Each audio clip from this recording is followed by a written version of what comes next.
If you're new to Madrid, the school system here might feel a little bit overwhelming. There's a lot of choices, there's a lot of different options, and obviously this makes it quite hard to make that decision. We've got public schools, we've got Concertado schools, we've got private schools, and we've got international schools. So yes, it can be really hard to decide which is the right one for a child, and to even understand what are the differences between each of these types of schools. My name is Sinead Galvan, founder of Steps into Spain. I help families in Madrid to find the right school for their child. In this video, I'm going to break down the different options: public, concertado, private, and international, and to help you understand the difference between each of these types of schools and to help you decide which is the right option for your child. So let's begin. Public schools. Let's understand what public schools. These are state schools. They're called colegio públicos. And if they're for older children, which is secondary and bachillerato, they're called institutos. So in los colegios, you've got from the 3 years of age to 12. So that's infants and primary. And then when they get to secondary, which is 7th grade onwards, so primero de la ESO, then they move on to el instituto. And you've got to do another application, so it's moving on to another school.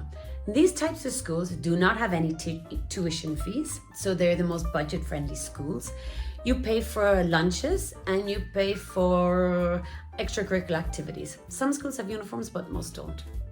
Okay, these schools can be bilingual, which means about 30% will be taught in English, or else you have Spanish options, which will be all subjects are taught in Spanish, but you have additional hours of English.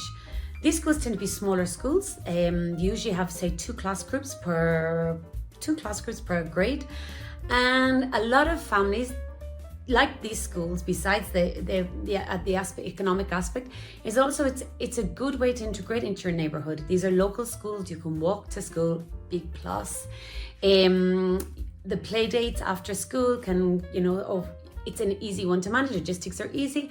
And if you want to go to the playground after school, which happens with the younger kids, it's all very easy, and it's a great way to get to know the other parents. Right. Then we have what are called concertado schools. These, I think, are quite unique to Spain. These are private schools that once upon a time were the government came to an agreement with them as additional options. There weren't enough state schools for the children, so concertado schools are private schools that are partly subsidized by the state, which means we as parents, our salaries pay the teachers' salary. These again can be bilingual like the public schools, and the bilingual program is the exact same. There is this idea that sometimes the Concertado school offers a better bilingual program. It's not true. I myself worked for a number of years in public schools, in bilingual public schools here in Madrid, and the schools that I worked in, the level of English was excellent. It was very good. Of course, it's not the same as an international school, but it's equally as good between public and Concertado. Concertado schools here in Madrid, at least, tend to be Catholic. But 98% actually are Catholic schools. So there's very few options if you want a concertado school, but you don't want the religious element.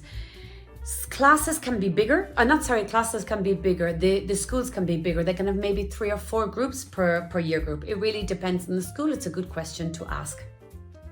What is attractive to a lot of parents is that the schools, children can start in infants. Actually, some offer nurseries, but children can start in infants at 3 years of age and can go all the way up to 18, which for a lot of families, they like this idea. It means their children move up with all the same group of friends all the way up to 18. From my experience, even though it's quite attractive for parents, quite a lot of the time, what can end up happening is that for circumstances beyond our control, we end up having to move schools. It can be a new job or for whatever reason. So maybe that shouldn't be the most important aspect. But yes, it's convenient. Again, these schools are usually within your neighborhood, so it's a good way to get to know the other families. Next school options here, we've got the private schools. So private schools, you pay fees. In the private schools, you also pay for school books, you also pay lunch fees, and you pay for extracurricular activities. You pay for everything, obviously. There's nothing that's subsidized. Private schools can be bilingual schools.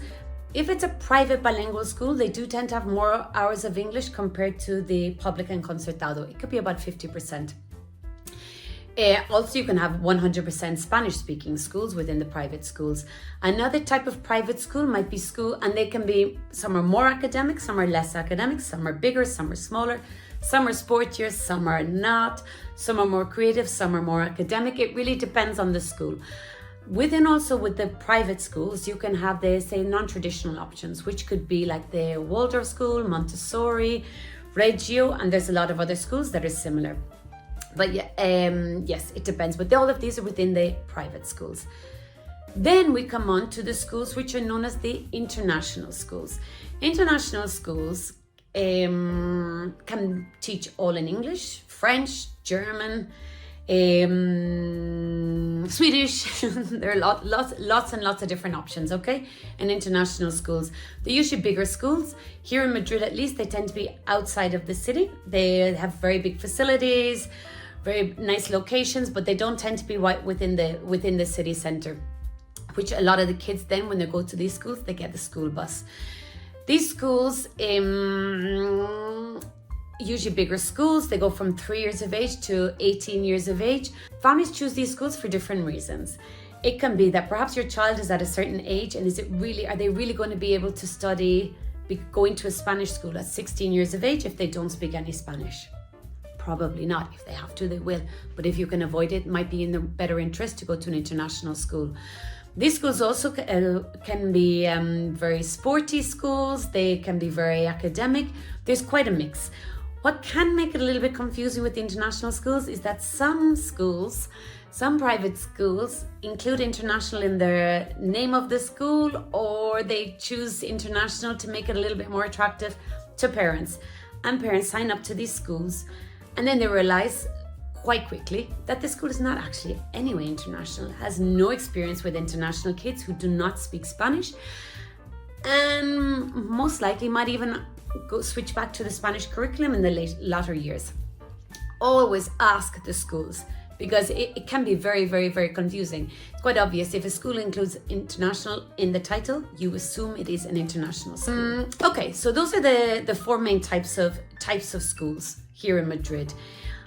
Here you can see in this table, which is like a simple breakdown. It's got the curriculum, different advantages of the schools, and I hope you find it helpful at a quick glance that it breaks down all of the types of schools here in Madrid.